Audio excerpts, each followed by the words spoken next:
So guys welcome back to my channel. और आज हम बेसिकली सीखने वाले कि स्विंग ट्रेडिंग की एक ऐसी स्ट्रैटेजी जिस पे आप चार्ट पे ना तो कोई इंडिकेटर ऐड करोगे ना तो कोई ट्रेंड लाइन वगैरह ऐड करोगे, सिंपल सी आप एक प्राइस बिहेवियर को कैच करोगे कि जिससे आपका बड़ा पैसा बनेगा। सबसे जो एक स्टॉक था जो काफ़ी चर्चे में था 2022 में, वो था आईटीसी। और आईटीसी में मैंने यहाँ पे ना दो एक बॉक्स बना रखे हैं और आपको सिर्फ यही ऑब्जर्व करना है कि उस बॉक्स के बाहर जब ये स्टॉक आया तब उसने कितना बड़ा रैली दिया। पहला बॉक्स 281 तक 258 से लेकर 281 तक की रेंज थी। उसके बाद ये स्टॉक बाहर निकला और यहाँ पे अराउंड जो है 360 तक पहुँचा। दूसरा बॉक्स है यहाँ पे जो है ब्रेकआउट दिया और हम सबको पता है कि आईटीसी जो है अभी फ़िलहाल के लिए 400 के ऊपर भी क्रॉस कर चुका था, 450 तक जा चुका था। तो कैसे आखिर हम पता करें कि ऐसे बॉक्सेस हमें कहाँ मिलेंगे और कब इस बॉक्स में से स्टॉक निकलेगा और हम उस पर ख़रीदारी करके अपना बड़ा पैसा बनाएंगे। इस चीज़ को कहते हैं दारवास बॉक्स थियरी। दारवास मतलब एक ट्रेडर था जिसने $1 मिलियन बनाए थे शेयर मार्केट से, और वो एक डांसर था, वो एक फुल टाइम ट्रेडर नहीं था। तो उसने एक ऐसी थियरी बनाई थी कि जहाँ पे कोई भी स्टॉक एक पर्टिकुलर रेंज के अंदर कैद हो जाता है और उस रेंज के बाहर जब निकलने का ट्राई करता है या तो निकल जाता है, तब वो उसमें ख़रीदारी करता था और उससे उसका बड़ा पैसा बनता था। अब इस चीज़ को थोड़ा सा सिंप्लीफाई करेंगे यहाँ पे, तो आप एक बात समझ लो कि आप जो है एक ऐसे डेस्टिनेशन पे जा रहे हो घर से, मान लो कोई हिल स्टेशन पे जा रहे हो जो आपके घर से 8 घंटे दूर है। तो आप क्या करोगे, पहले 3 घंटे ड्राइव करोगे, उसके बाद आप थोड़ा थक जाओगे, ब्रेक लोगे, फिर ड्राइव करोगे, थक जाओगे, ब्रेक लोगे, ठीक है। तब तक आप करते करते उस डेस्टिनेशन पे पहुंच जाओगे। सिमिलर चीज़ होती है स्टॉक के प्राइसेस पे। प्राइसेस जब ऊपर बढ़ता है, ठीक है, यहाँ पे देखिए फरवरी से प्राइस ऊपर बढ़ा था तो एक पर्टिकुलर रेंज के अंदर फिर एक पॉज ले लिया, ठीक है, क्योंकि हर एक प्राइस, ठीक है, एक ही दम से पूरा ऐसे ऊपर नहीं बढ़ जाता, उसको धीरे धीरे ऊपर बढ़ना होता है और उसको हेल्दी बुल ट्रेंड कहते हैं, हेल्दी अप ट्रेंड कहते हैं उसको, कि मतलब उस अप ट्रेंड में अगर आप अपना पैसा लगाओगे तो कम रिस्क पे आपको ज़्यादा रिटर्न मिल सकता है। और बेसिकली निफ्टी 50 में भी ये स्टॉक्स जो है वो मिलता है, जो मैं आज आपको स्ट्रैटेजी बताने वाला हूँ, ठीक है। आपको क्या करना है वो भी बताने वाला हूँ, तो बने रहिए वीडियो पे। मेरा नाम है देव सोनी। वीडियो पसंद आए वीडियो को लाइक कीजिए, चैनल को सब्सक्राइब करना बिल्कुल मत भूलिएगा, ठीक है। सो पहली चीज़ आपको क्या करना है कि आपको ऐसे स्टॉक ढूंढना है कि जो एक अप ट्रेंड में चल रहे हो और उन अप ट्रेंड में अब एक पॉज आ गया है। उस अप ट्रेंड से मतलब उनकी जो गाड़ी है, ठीक है, वो थोड़ी सी शांत हो गई है। अभी डेस्टिनेशन तो काफ़ी दूर है, मतलब आईटीसी का मैं ये नहीं कह रहा कि 500 रुपये इसका डेस्टिनेशन है या फिर 600 रुपये इसका डेस्टिनेशन है। इसका डेस्टिनेशन इससे भी कहीं ज़्यादा क्या हो सकता है कि हमें 1000 रुपये में भी देखने को मिल सकता है। बट हर एक अप ट्रेंड के बाद जो है गाड़ी थोड़ा पॉज लेती है, फिर आगे बढ़ती है, पॉज लेती है, फिर आगे बढ़ती है, पॉज लेती है, फिर आगे बढ़ती है। हमारा काम क्या है कि जब गाड़ी पॉज हो रही हो, ठीक है, जिस प्राइस रेंज के अंदर अंदर ये स्टॉक ट्रेड कर रहा हो, अगर उस प्राइस रेंज के बाहर अगर ये ब्रेकआउट देता है, ब्रेकआउट कंफर्म हो जाता है, रीटेस्ट कंफर्म हो जाता है, तब हम उसमें ख़रीदारी कर सकते हैं। इस रेंज के नीचे हमारा स्टॉप लॉस लगा सकते हैं। थोड़ा सा जूम करके मैं आपको दिखाऊंगा।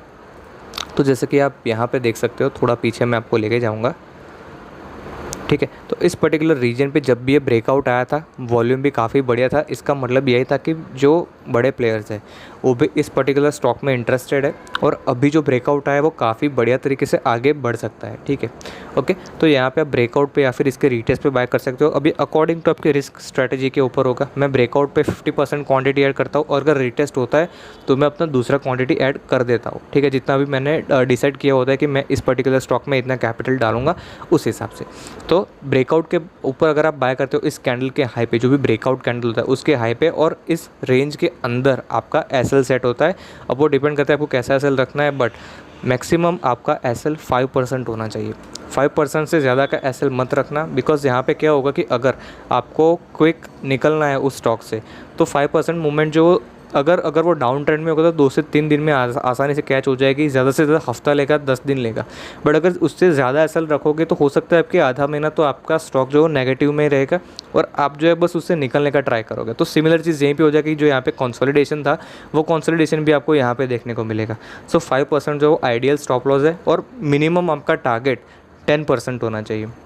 टारगेट की वैसे तो कोई लिमिट नहीं है, बट अगर आपको प्रॉफिट्स बुक करना है, कोई एक मंथली इनकम चाहिए, या तो आपको अपना कैपिटल जो है वो कंटिन्यूसली ग्रो करना है तो आप 10% पे प्रॉफिट बुक कर सकते हो, 5% का टारगेट 10% पे प्रॉफिट बुक। और अगर आप चाहो तो ट्रेंड के साथ कंटिन्यूसली जा सकते हो, बट ये डिपेंड करता है कि इकोनॉमी कैसी चल रही है, क्या सारे मार्केट्स तेज़ी में, तब ये चीज़ आप ट्राई कर सकते हो कि उस पर्टिकुलर स्टॉक को होल्ड कर सकते हो अपने ट्रेड में, ठीक है। या तो अगर आपको लगता है कि ये कोई डाउन ट्रेंडिंग मार्केट है, यहाँ पे नेगेटिव न्यूज़ कभी भी आ सकती है और मेरा टारगेट ऑलमोस्ट हो गया है, तब आप इसमें प्रॉफिट बुक कर सकते हो। अब ये पूरा आप पे डिपेंड है। तो मैंने पूरा समझा है कि आपको क्या करना है। बेसिकली आपको जो है पहले एक अप ट्रेंड पकड़ना है। अब इस बॉक्स के बाद ब्रेकआउट तो आ गया, बट यहाँ पे फिर से एक पॉज आ गया था, ठीक है। तो इस पॉज के बाद यहाँ पे देखिए एक ब्रेकआउट आया, उसके बाद ये ब्रेकआउट कंफर्म हुआ और उसके बाद स्टॉक ने काफ़ी बढ़िया रैली दिखाई। अब यहाँ पे तीसरा बॉक्स भी यहाँ पे बना है और इसके ऊपर जस्ट ब्रेकआउट के बाद ही मतलब यहाँ पे स्टॉक चला गया, यहाँ पे रीटेस्ट करने को वापस से आ रहा है। तो यहाँ पे इस पर्टिकुलर स्ट्रैटेजी में आपको एक फ्रीडम मिलती है कि आपको हर दिन प्राइस चेक नहीं करना पड़ता। आपको बेसिकली वीकेंड को आना है, आपको देखना है कि कौन से स्टॉक्स इस रेंज में थे, पहले तो वो अप ट्रेंड में थे, अब वो रेंज में हो गए और उस रेंज के बाहर अब निकलने का ट्राई कर रहे हैं। सो आप उसके साथ ऊपर जा सकते हो स्टॉक के साथ। ये एक ऐसी चीज़ हो गई कि आप जो रॉकेट जब शांत पड़ा है तो आप उसमें नहीं बैठोगे, बट जो रॉकेट अब उड़ना स्टार्ट कर रहा है, जिस पे इंजन ऑन हो गया है, नीचे से आपने देखा कि अभी आग लग गई है, तो आप उस रॉकेट में बैठ के चांद पे जाओगे, ठीक है। तो सिमिलर चीज़ बस यहीं पे फॉलो होती है। और इस पर्टिकुलर चीज़ में इंडिकेटर की क्यों ज़रूरत नहीं है, क्योंकि यहाँ पे प्राइस खुद एक इंडिकेटर है सबसे बड़ा। वो खुद दिखा रहा है कि मैं एक रेंज में बंद था, अभी मैं निकल रहा हूँ, मेरा वॉल्यूम देख लो, अगर अच्छा लगता है रीटेस्ट भी मैंने दे दिया, अब तुम मुझ में एंटर हो सकते हो। चलिए मेरे खुद के अभी जो स्टॉक्स मैंने बाय किए वो मैं आपको दिखाता हूँ। पहला स्टॉक अभी जो मेरे ट्रेड पे चल रहा है वो है ऑरो फार्मा। यहाँ पे देखिए अप ट्रेंड के बाद यहाँ पे क्लोज हुआ था एक रेंज के अंदर, ठीक है। तो उस पॉज के बाद जब यहाँ पे ब्रेकआउट आया तो मैंने इस पर्टिकुलर लेवल पे बाय कर लिया था। यहाँ तक मेरा स्टॉप लॉस है और टारगेट जो है मेरा 700 रुपीज़ तक है। अब ये डिपेंड करता है कि क्या ये इसके ऊपर जाता है कि नहीं, ठीक है। दूसरा मैं अपना स्टॉक देखा तो वो है बर्जर पेंट्स। बर्जर पेंट्स मैंने ब्रेकआउट के बाद यहाँ पे अप ट्रेंड के बाद यहाँ पे ब्रेकआउट था, यहाँ पे बाय कर रखा था और उसके बाद ऑफकोर्स यहाँ पे थोड़ा सा कंसोलिडेशन रीजन में चल रहा है, बट यहाँ पे मेरा स्टॉप लॉस यहाँ तक है। और अगर ये 15 दिन तक अगर ऐसे कंसोलिडेट कर रहा होता है तो मैं इस स्टॉक से एग्जिट हो जाता हूँ, क्योंकि अगर ब्रेकआउट के बाद अगर 2 हफ्ते तक स्टॉक सिर्फ कंसोलिडेशन कर रहा होता है, दैट मीन्स कि स्टॉक में वीकनेस थोड़ी बढ़ गई है। इससे अच्छा कि आपको दूसरा स्टॉक पकड़ के उसमें पैसे लगा दे, या तो आपने ऐसे ब्रेकआउट वाले 5 से 6 स्टॉक मिल गए हैं तो पूरा कैपिटल उनमें डिवाइड कर दे। हो सकता है कि 2 या 3 स्टॉक आपके नेगेटिव में चले जाए, बट बाकी के 3 स्टॉक होंगे वो अगर पॉजिटिव जा रहे होंगे तो आप उनका नेगेटिव स्टॉक से हट के आप विनर्स पे आपका पैसा लगा सकते हो। तो बेसिकली एक प्राइस का बिहेवियर बढ़ना है, दूसरा आपका रिस्क जो प्रॉपर मैनेज करना है। मतलब आपके पास जितने घोड़े होंगे सभी नहीं दौड़ेंगे, सभी रेस में फिनिश फर्स्ट नहीं आएंगे। कुछ जो बहुत ही तेज़ी से दौड़ेंगे, कुछ धीरे धीरे दौड़ेंगे। अब वो आपको डिपेंड करना है कि आपको किस कोई भी पर्टिकुलर स्टॉक अगर इतने टाइम तक कंसोलिडेट करता है तो आपको उसको कब तक होल्ड करना है, ठीक है। और अभी मेरा तीसरा स्टॉक मैं आपको दिखाता हूँ वो है KEI इंडस्ट्रीज़, जो मैंने अभी बाय कर रखा था। यहाँ पे ब्यूटीफुल अप ट्रेंड के बाद एक पॉज आया है। अगर आप ओवरऑल ट्रेंड भी देखते हो तो ओवरऑल ट्रेंड भी पॉजिटिव है। सो दैट्स वाई मैं यहाँ पे इस पर्टिकुलर ब्रेकआउट के बाद भी यहाँ पे बाइंग चालू रखूँगा जब तक ये ऊपर आता है। यहाँ पे देखिए, यहाँ पे इस पर्टिकुलर प्राइस लेवल के बाद भी, अप ट्रेंड के बाद भी यहाँ पे स्टॉक ने कंसोलिडेशन रखा था और उस कंसोलिडेशन को इसने ब्रेक किया। यहाँ पे ऑफ कोर्स फेक ब्रेकआउट्स आ सकते हैं। दैट्स वाई आप अगर जितने भी स्टॉक्स आपको मिलते हैं ब्रेकआउट के, तो सारे एक ही पैसा, जितना सारा पैसा एक स्टॉक में मत लगा दो, डिवाइड कर दो, ताकि अगर कोई फेक ब्रेकआउट भी देता है, ठीक है, या तो कोई स्टॉक नेगेटिव चला जाता है या तो कोई स्टॉक में मूवमेंट नहीं आती, तो जो मूवमेंट वाले स्टॉक होते हैं उन पर आप पैसा लगा सकते हो, ठीक है। तो यही रूल है कि अगर आपको कोई मंथली एक ट्रेंड कैच करना है, मूवमेंट्स आपको कंटिन्यूसली कैच करते रहना है, तो आपको इस चीज़ का पूरा ध्यान रखना पड़ेगा, ओके। अभी इन स्टॉक्स को कैसे फाइंड आउट करना है, मैं पर्टिकुलरली इस की स्टॉक लाइट को सॉफ्टवेयर को यूज़ करता हूँ। कोई भी स्पॉन्सर्ड नहीं है, आप बेसिकली सॉफ्टवेयर को सर्च कर सकते हो गूगल पे। इनका बहुत ही मिनिमम प्राइस रहता है पूरे साल के लिए। यहाँ पे आपको सारा जो है स्कैन, कोई भी पैटर्न स्कैन करना हो गया, मूविंग एवरेज, कोई भी एनालिसिस करना हो गया, सब आपको मिल जाएगा। यहाँ पे बेसिकली एक दरवास बॉक्स का स्कैन का पैटर्न है, तो आप यहाँ पे दरवास बॉक्स ब्रेकआउट पे सिलेक्ट कीजिए, यहाँ पे ऐसे ही रहने दीजिए और सिर्फ स्कैन बटन पे दबाइए। अब ये आपको पूरे परफेक्ट ब्रेकआउट सेटअप्स नहीं देखा, क्योंकि एक पूरा मैथमेटिकली ढूंढता है कि 3 से 100 दिनों के अंदर अगर कहीं पे ब्रेकआउट आया तो वो स्टॉक आपको बताएगा।